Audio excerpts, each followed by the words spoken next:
नमस्कार दोस्तों, स्वागत है आपका हमारे YouTube चैनल जीके ट्रैकर पे।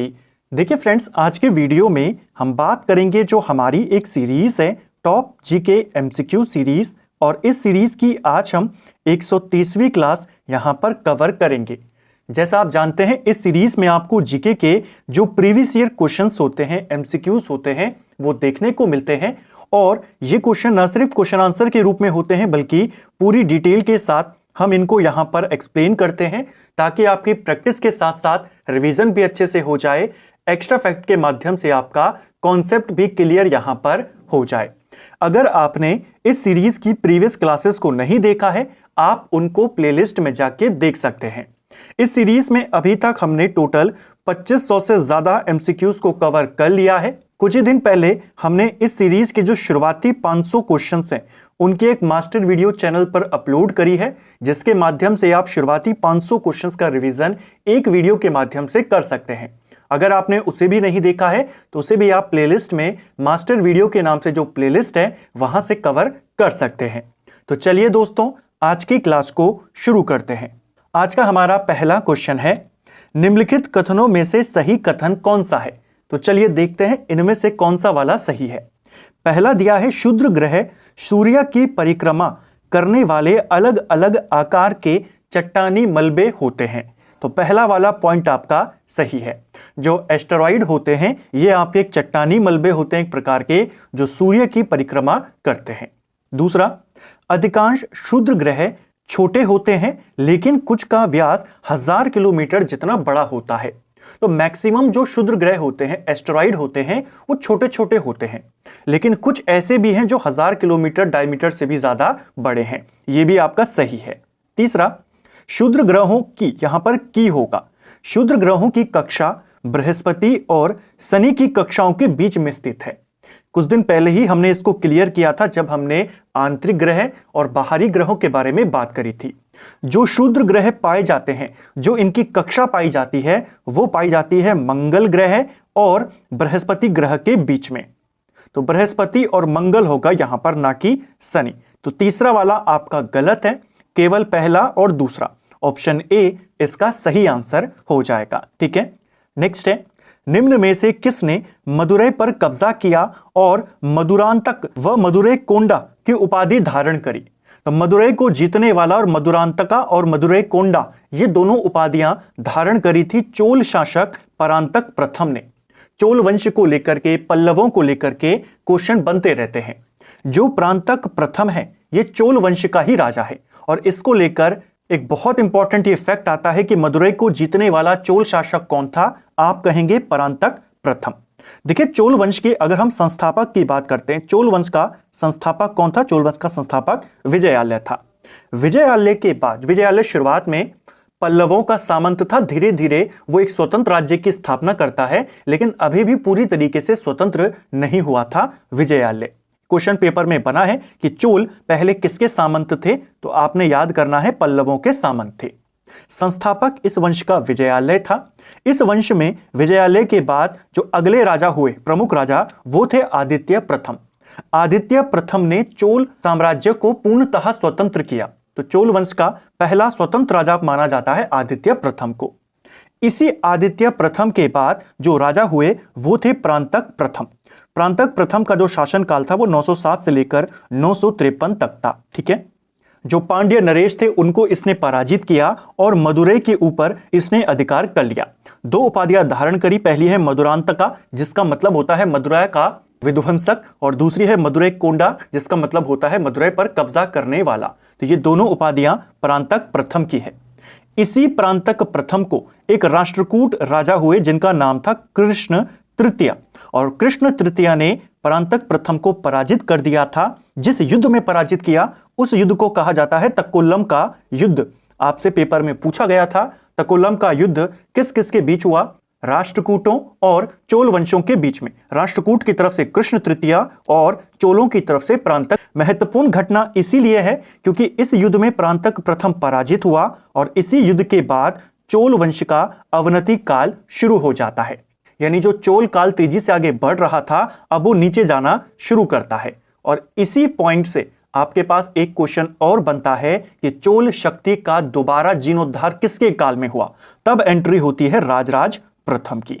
तो कहां से डाउन जाना शुरू हुआ था? इसी के काल में, इसीलिए एक इंपॉर्टेंट राजा हो जाता है। और कहां से दोबारा से जीर्णोद्धार हुआ? राजराज प्रथम का नाम आप याद करेंगे। ठीक है, तो ये कुछ महत्वपूर्ण घटनाएं जो परांतक प्रथम से जुड़ी हुई हैं। किसने किसको पराजित किया, कौन सी उपाधि धारण करी और किससे ये पराजित हुआ। मध्यकालीन के जब हमने वीडियोस को कवर किया था उसमें चोल साम्राज्य के बारे में, पल्लवों के बारे में डिटेल में ऐसे ही हमने वहां पर बात करी है। नेक्स्ट है, विजयनगर साम्राज्य में पालीगर क्या होते थे? तो देखिए, विजयनगर साम्राज्य के जो महत्वपूर्ण पद अधिकारी होते थे उनको किस किस नाम से जाना जाता था, ऐसे क्वेश्चन बन जाते हैं। जैसे पालीगर दिया है यहां पर। विजयनगर साम्राज्य में जो सेनापति होते थे उनको पालीगर कहा जाता था। ठीक है, ऑप्शन ए इसका सही आंसर हो जाएगा। कुछ जगहों पर इनको पालीईगर भी लिखा गया है, तो दोनों एक ही चीज है। सेनापतियों के लिए, नायकों के लिए इस शब्द का इस्तेमाल होता था। ठीक है, इसके अलावा एक शब्द होता था गौड़। ये क्या होता था? विजयनगर साम्राज्य में गांवों के प्रशासक को कहा जाता था गौड़। ठीक है, इसके अलावा एक शब्द था यहां पर प्रधानी। ये कौन होता था? ये मंत्री परिषद का प्रमुख होता था। विजयनगर साम्राज्य में जो मंत्री परिषद बनती थी राजा की, उसके हेड को कहा जाता था प्रधानी। नेक्स्ट है, निम्न में से किस एक को वेदांत भी कहा जाता है? तो वेदांत इनमें से किसको कहा जाता है? जल्दबाजी में आपने वेदांगों को टिक नहीं करना है, ये वाला आपका गलत हो जाएगा। देखिए, वेदांत कहा जाता है उपनिषदों को। ऑप्शन सी सही उत्तर यहां पर होगा। देखिए, जो हमारे 4 वेद हैं उनको सही से समझने के लिए, भली भांति समझने के लिए उपनिषदों की रचना करी गई। उपनिषदों की रचना वैदिक साहित्य के अंत में मानी जाती है और इसीलिए इनको वेदांत कहा जाता है। तो वेदों को समझने के लिए इनकी रचना करी गई थी और वैदिक साहित्य के अंत में करी गई, इसीलिए उपनिषदों को क्या कहते हैं? वेदांत के नाम से जाना जाता है। नेक्स्ट है, सूची 1 को सूची 2 से मिलाएं। एक तरफ आपको राज्य दिए हैं, बहमनी साम्राज्य से आप जानते हैं 5 राज्य टूटकर अलग हुए थे। तो किस राज्य में किस वंश की सत्ता स्थापित हुई, वो यहां पर आपने मिलाना है। बरार में कौन सा वंश आया था? बरार में आया था इमाद शाही वंश। ठीक है, तो पहले का हो जाएगा 3। बीजापुर में कौन सा वंश आया था? बीजापुर में आया था आदिल शाही वंश। दूसरे का हो जाएगा 1। अहमदनगर में कौन सा वंश आया था? अहमदनगर में आपका निजाम शाही वंश आया था। यानी पहले का 3, दूसरे का 1 और तीसरे का आपका 4 हो जाएगा।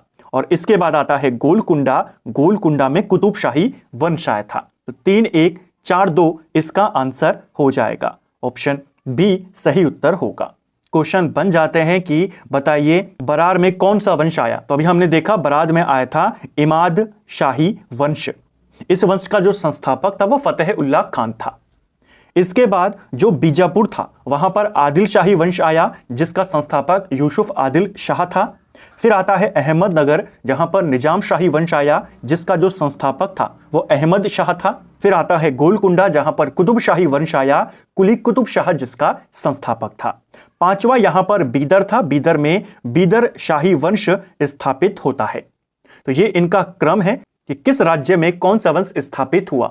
बहमनी साम्राज्य और विजयनगर साम्राज्य मध्यकालीन भारत में दक्षिण भारत के 2 प्रमुख वंश हैं। दोनों को लेकर हमारी डिटेल क्लासेस बनी हुई है। बहमनी साम्राज्य कैसे बना, कौन कौन इसमें प्रमुख राजा हुए और कैसे फिर ये 5 स्वतंत्र राज्यों में टूटा, और उनसे जुड़े हुए फैक्ट एक सिंगल वीडियो में हमने कवर किए थे। यहां पर आपको इनके वंशों के नाम पता होने चाहिए। नेक्स्ट है, जनगणना 2011 के अनुसार भारत के किस समुदाय का लिंग अनुपात सबसे कम है? भारत में लिंग अनुपात नहीं पूछा है कितना है, न राज्यों का पूछा है कि सबसे सर्वाधिक लिंग अनुपात वाला राज्य कौन सा है, सबसे कम वाला कौन सा है। यहां पर धर्म के आधार पर पूछा गया है। तो इस तरीके से भी जनसंख्या को लेकर क्वेश्चन आपके कुछ एग्जामों में बने हैं। अगर हम धार्मिक आधार पर लिंगानुपात की बात करें तो सिख समुदाय में कितना लिंगानुपात था 2011 के अनुसार? ये था 903। इसके बाद अगर हम हिंदू समुदाय की बात करते हैं तो हिंदू धर्म में 939 था। मुस्लिम धर्म की बात करें तो यहां पर जो लिंगानुपात था 2011 के अनुसार वो 951 था। इसके बाद जैन और बौद्ध धर्म आते हैं। जैन धर्म में 954 और बौद्ध धर्म में 965 के करीब लिंग अनुपात था। और अंत में आते हैं क्रिश्चियन, जिसमें लिंग अनुपात की जो संख्या है वो 1023 है। आपसे सबसे कम वाला पूछा है तो सिख समुदाय आप यहां पर टिक कर देंगे। ऑप्शन डी सही आंसर होगा। सिख धर्म में 2011 के अनुसार सबसे कम लिंग अनुपात देखने को मिला था। अगर आपसे सबसे ज्यादा पूछेगा तो ईसाई धर्म को आप टिक करेंगे। ठीक है, नेक्स्ट है, राष्ट्रीय योजना समिति को किसके द्वारा गठित किया गया था? तो देखिए, राष्ट्रीय योजना समिति यह बनी थी 1938 में, जो कांग्रेस का एक अधिवेशन था जिसका नाम था हरिपुरा अधिवेशन। इसी अधिवेशन में राष्ट्रीय योजना समिति का गठन किया गया और इस समिति का जो अध्यक्ष बनाया गया था वो जवाहरलाल नेहरू को बनाया गया था। लेकिन आपसे यह पूछा है कि इसका गठन किसके द्वारा किया गया? हरिपुरा अधिवेशन 1938 कांग्रेस अधिवेशन के अध्यक्ष कौन थे? नेताजी सुभाष चंद्र बोस। तो ऑप्शन डी इसका आंसर होगा। किसके द्वारा किया गया, तब आप सुभाष चंद्र बोस पर टिक करेंगे, और किसकी अध्यक्षता में किया गया, यानी कौन इसके अध्यक्ष बनाए गए, तब आप जवाहरलाल नेहरू पर टिक करते। तो दोनों क्वेश्चन आपसे पूछे जाते हैं कि इसका अध्यक्ष कौन बना था और इसे बनाया किसने था, दोनों आपने ध्यान रखना है। ठीक है, नेक्स्ट है, विजयनगर साम्राज्य का प्रतीक चिन्ह क्या था? तो देखिए, विजयनगर साम्राज्य ने अपने शाही प्रतीक के रूप में वराह को अपनाया था। भगवान विष्णु का जो तीसरा अवतार था वो वराह अवतार था, और वराह को ही उन्होंने अपने प्रतीक चिन्ह के रूप में अपनाया था। ऑप्शन डी सही आंसर होगा। विजयनगर साम्राज्य की स्थापना 1336 में होती है। विजयनगर साम्राज्य की स्थापना के समय दिल्ली में मोहम्मद बिन तुगलक शासक था, और इस साम्राज्य की स्थापना हरिहर और बुक्का के द्वारा की जाती है। अगर आपको दोनों में से एक नाम चुनने के लिए आ जाए कि आपको क्वेश्चन दे दे विजयनगर साम्राज्य का संस्थापक कौन था, और दोनों में से एक चुनना हो, तो आप हरिहर का नाम चुनेंगे, क्योंकि जो पहला राजा हुआ वो हरिहर हुआ था। ठीक है, नेक्स्ट है, हैदराबाद के स्वतंत्र राज्य के रूप में स्थापना किसने करी थी? देखिए, हैदराबाद की जो स्वतंत्र राज्य के रूप में स्थापना होती है वो 1724-25 में होती है। बहुत बार ये क्वेश्चन पूछा गया है कि स्वतंत्र हैदराबाद की जो रियासत थी, जो राज्य था पूरा, इसे किसने बनाया था? तो ये बनाया था 1724-25 में किलिच खान के द्वारा। इसका पूरा नाम चिनकिलीज खान था। इसको भी आपने ध्यान रखना। आप इसके नाम को लेकर के बहुत बार क्वेश्चन अलग अलग तरीके से आए, इसके काफी सारे नाम हैं। देखिए, पहला इसका जो नाम है वो किलीज खान था, या पूरा नाम अगर बात करें चिनकिलीज खान इसका पूरा नाम है, और ये इसके बचपन का नाम है। तो ये इसका पहला नाम हो गया। इसके बाद जब इसने हैदराबाद की स्थापना करी तो इसने अपने आप को एक उपाधि से विभूषित किया, जिसको उपाधि का नाम था आसफ जहां। तो आसफ जहां भी आपको पेपर में देता है, अगर यहां पर किलिज खान नहीं होता तो आसफ जहां दे देता, वो भी इसी का नाम था। और जो पूरा नाम इसने रखा अपना राजा बनने के बाद वो था निजाम उल मुल्क आसफ जहां। तो कई जगहों पर केवल निजाम उल मुल्क भी दे देता है। तो चिनकिलीज खान, आसफ जहां या निजाम उल मुल्क, तीनों नाम किसके हैं? इसी व्यक्ति के हैं जिसने हैदराबाद को स्वतंत्र राज्य के रूप में स्थापित किया। कुछ एग्जामों में निजामुल मुल्क दिया है, कुछ में आसफ जहां दिया है, कुछ में चिनकिलीज दिया है। तीनों एक ही नाम है, एक ही व्यक्ति के नाम है। ठीक है, नेक्स्ट है, निम्न में से किस मृदा को स्थानीय रूप से रेह, कल्लर, ऊसर, कार्ल के नाम से जाना जाता है? तो किस मृदा को इन सारे नामों से जाना जाता है? यह जाना जाता है लवणीय और क्षारीय मृदा को। ऑप्शन ए सही उत्तर हो जाएगा। जो लवणीय और क्षारीय मृदा होती है इसे स्थानीय नामों में अलग अलग क्षेत्रों में, कुछ जगहों पर रेह के नाम से, कुछ जगहों पर कल्लर के नाम से, ऊसर के नाम से, इन नामों से इसे जाना जाता है। ठीक है, ज्योग्राफी वाली सीरीज में हमने भारत की मृदाओं के बारे में बात करी थी, कितने प्रकार की मृदा हैं, कौन सबसे ज्यादा है, किस किस की क्या क्या फैक्ट हैं, उन सबको हमने वहां पर कवर किया था। तो इसके उपनामों को याद कर लेना, पूछी जा सकती है। नेक्स्ट है, निम्नलिखित में से कौन सा अनुच्छेद अंतरराज्यीय जल परिषद को स्थापना से संबंधित है? यानी जो अंतरराज्यीय जल विवाद होते हैं उनसे संबंधित जो परिषद बनती है वो किस अनुच्छेद के तहत बनती है? देखिए, दो आर्टिकल आपको ध्यान रखने, आर्टिकल 262 और एक याद करना है आर्टिकल 263। जो आर्टिकल 262 है ये अंतरराज्यीय जल परिषद को लेकर है, यानी जो अंतरराज्यीय जल विवाद होते हैं उनकी परिषद को लेकर है। इसका आंसर हो जाएगा 262। इसी का जो अगला आर्टिकल है 263, ये सिर्फ अंतरराज्यीय परिषदों से संबंधित है। तो दोनों पूछे जाते हैं कि जल विवादों को लेकर अंतरराज्यीय परिषद किसमें है? 262, और केवल अंतरराज्यीय परिषद किसमें है? 263। तो दोनों में आपने कंफ्यूजन एग्जाम में नहीं करना है। नेक्स्ट है, भारत का दक्षिणतम बिंदु किसका एक भाग है? तो भारत का दक्षिणतम बिंदु है इंदिरा पॉइंट, जिसे पिग्मिलियन पॉइंट के नाम से भी जाना जाता है, और यह आपके ग्रेट निकोबार का पार्ट है। ऑप्शन बी सही आंसर हो जाएगा। ठीक है, जब हमने भारत के द्वीपों के बारे में बात करी थी, उसमें मैप के माध्यम से देखा था कहां पर आपका मध्य अंडमान है, कहां पर लघु अंडमान है, कहां पर आपका कार निकोबार या ग्रेट निकोबार है। तो जो भारत का दक्षिणतम बिंदु है इंदिरा पॉइंट जिसको कहा जाता है, कई बार पूछा गया है कहां स्थित है, आप कहते हैं अंडमान निकोबार में, लेकिन अब थोड़ा सा डिटेल में आने लगा है, तो आपको पूछेगा कौन से वाले अंडमान या निकोबार में, तो आप कहेंगे ग्रेट निकोबार में। ठीक है, जिसे बड़ा निकोबार भी कहा जाता है। नेक्स्ट है, अपने अक्ष पर पृथ्वी एक चक्कर कितने समय में पूरा करती है? तो पृथ्वी को पूरा एक चक्कर लगाने में अपनी एक्सिस पर वो लगता है नॉर्मली 24 घंटे का समय, लेकिन आपको एग्जैक्ट डेटा पूछा है कि एग्जैक्ट कितना समय लगता है, तो पृथ्वी को लगता है 23 घंटे 56 मिनट और 4 सेकंड का समय अपनी एक्सिस पर घूमने के लिए। तो एक चक्कर अपनी एक्सिस पर घूमने में कितना समय लगता है? 23 घंटे 56 मिनट और 4 सेकंड का समय। कितनी गति से पृथ्वी घूमती है? पृथ्वी घूमती है 1610 किलोमीटर प्रति घंटे की गति से। नेक्स्ट है, मुगल दरबार में सन 1717 में भेजे गए अंग्रेज दूत मंडल का प्रमुख कौन था जिसने मुगल सम्राट फर्रुखसियार से शाही फरमान प्राप्त किया था?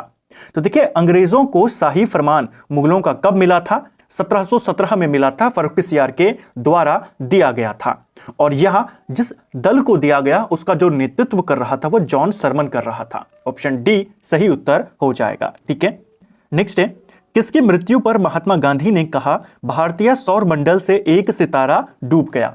तो यह महात्मा गांधी ने लाला लाजपत राय की मृत्यु पर कहा था। नवंबर 1928 में इनका निधन होता है, और इन्हीं के निधन पर महात्मा गांधी के द्वारा यह स्टेटमेंट दिया जाता है। ठीक है, नेक्स्ट है, संविधान सभा में सदस्यों की कुल संख्या 389 थी, इसमें से रियासतों के कितने प्रतिनिधि थे? तो देखिए, संविधान सभा के लिए जब कैबिनेट मिशन आया, कैबिनेट मिशन ने जो अपना प्रस्ताव दिया उसमें उसने संविधान सभा में कुल संख्या 389 निर्धारित करी थी। इन 389 में से 292 तो प्रांतों से चुनकर आने थे, 4 आने थे जो ब्रिटिश कमिश्नरी क्षेत्र थे वहां से, और बाकी के जो 93 थे वो आने थे देसी रियासतों से। तो इन 389 में देसी रियासतों के लिए कितनी सीटें थी? 93, और प्रांतों के लिए कितनी थी? 292। इसको ध्यान रखना। एक और चीज, बाद में भारत का विभाजन हो गया, क्योंकि यह प्रस्ताव तो 1946 में आया था। 47 में भारत का विभाजन हुआ। 31 अक्टूबर 1947 को संविधान सभा का पुनर्गठन किया गया, और अब ये जो सीटें 389 थी ये रह गई 299। ठीक है, 299 में से 229 सीटें प्रांतों के लिए थी और 70 सीटें रियासतों के लिए थी। तो पुनर्गठन के बाद रियासतों के लिए 70 थी और उससे पहले 93 थी। ठीक है, नेक्स्ट है, चीनी यात्री ह्वेनसांग ने किस विश्वविद्यालय में अध्ययन किया था? तो चीनी यात्री हर्षवर्धन के काल में भारत आता है, 629 से लेकर 645 ईस्वी तक ये भारत में रहता है। किसके काल में आया था? हर्षवर्धन के काल में आया था। कई बार पूछा जाता है ये भारत आया क्यों था? तो बौद्ध ग्रंथों के संकलन करने के लिए, बौद्ध जो पुस्तकें थी उनके संकलन के लिए भारत में आया था। जब यह आया तो इसने नालंदा विश्वविद्यालय में अध्ययन किया था। ऑप्शन ए सही आंसर हो जाएगा। ह्वेनसांग का जो यात्रा विवरण है किस नाम से है? तो इसका जो यात्रा विवरण है वो सियुकी नाम की पुस्तक में है। इसको भी आपने ध्यान रखना है। ह्वेनसांग के काफी सारे नाम है, काफी सारे उपनामों से इसको जाना गया। इसे यात्रियों में राजकुमार कहा जाता है, इसे नीति का पंडित कहते हैं, शाक्य मुनि इसको कहा जाता है, और इसी ह्वेनसांग ने हर्षवर्धन को एक उपाधि दी थी शिलादित्य। तो शिलादित्य किसको कहा जाता है? हर्षवर्धन को। किसने कहा था? तब आप ह्वेनसांग का नाम याद रखेंगे। ठीक है, नेक्स्ट है, पृथ्वी के सर्वाधिक निकटतम खगोलीय पिंड कौन सा है? तो पृथ्वी के सबसे नजदीक खगोलीय पिंड आपने बताना है। देखिए, ग्रह की नहीं पूछा है, 3 क्वेश्चन बनते हैं। पृथ्वी के सबसे नजदीक तारा कौन सा है, पृथ्वी के सबसे नजदीक ग्रह कौन सा है, और पृथ्वी के सबसे नजदीक खगोलीय पिंड कौन सा है? तो पृथ्वी का सबसे नजदीक जो खगोलीय पिंड है वो चांद है, यानी चंद्रमा है। पृथ्वी के नजदीक सबसे जो ग्रह है, ग्रह जो है आपका ये भी खगोलीय पिंड है, लेकिन चंद्रमा ग्रह नहीं है। तो अगर पिंड पूछेगा तो चंद्रमा आंसर हो जाएगा। ग्रह पूछेगा तो सबसे नजदीक पृथ्वी का शुक्र ग्रह है, और सबसे नजदीक तारा पूछा जाएगा तो आप कहते हैं सबसे नजदीक तारा सूर्य है। तो ये तीनों क्वेश्चन पूछे जाते हैं, सबसे नजदीकी पिंड, सबसे नजदीकी ग्रह, सबसे नजदीकी तारा। यहां पर पिंड पूछा है, चंद्रमा आंसर हो जाएगा। सबसे नजदीकी ग्रह पूछा होता तो शुक्र होता, सबसे नजदीकी तारा पूछा होता तो सूर्य होता, और सूर्य के अलावा सबसे नजदीकी तारा पूछा होता तो प्रोक्सिमा सेंचुरी हो जाता। उम्मीद है आपका यह वाला कंफ्यूजन अब क्लियर हो गया होगा। नेक्स्ट है, कुचिपुड़ी नृत्य निम्नलिखित में से किस राज्य से संबंधित है?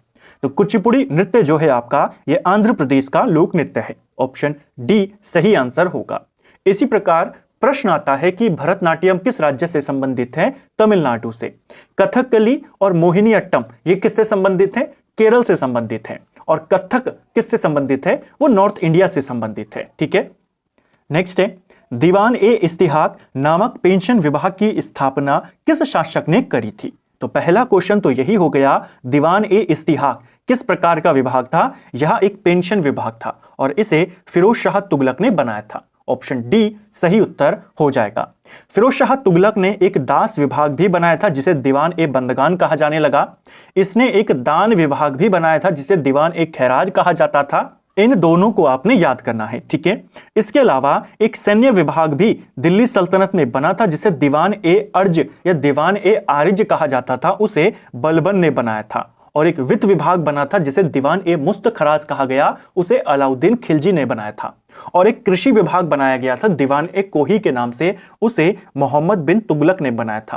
तो ये कुछ नए विभाग थे जो दिल्ली सल्तनत में बने थे। इनको लेकर भी क्वेश्चन आपसे कई बार परीक्षाओं में पूछे गए हैं, तो इसको भी आपने ध्यान रखना है। तो फ्रेंड्स, ये था हमारा आज का वीडियो जिसमें हमने जीके के 20 इंपॉर्टेंट एमसीक्यूज को यहां पर कवर किया और उनको पूरी डिटेल के साथ यहां पर समझा। उम्मीद करता हूं आपको आज का वीडियो पसंद आया होगा। अगर आपको ये वीडियो पसंद आई है तो वीडियो को लाइक करें, चैनल पर नए हैं तो सब्सक्राइब करें, अपने दोस्तों के साथ शेयर करें। वीडियो आपको कैसा लगा कमेंट बॉक्स में हमें जरूर बताएं। Thank you friends.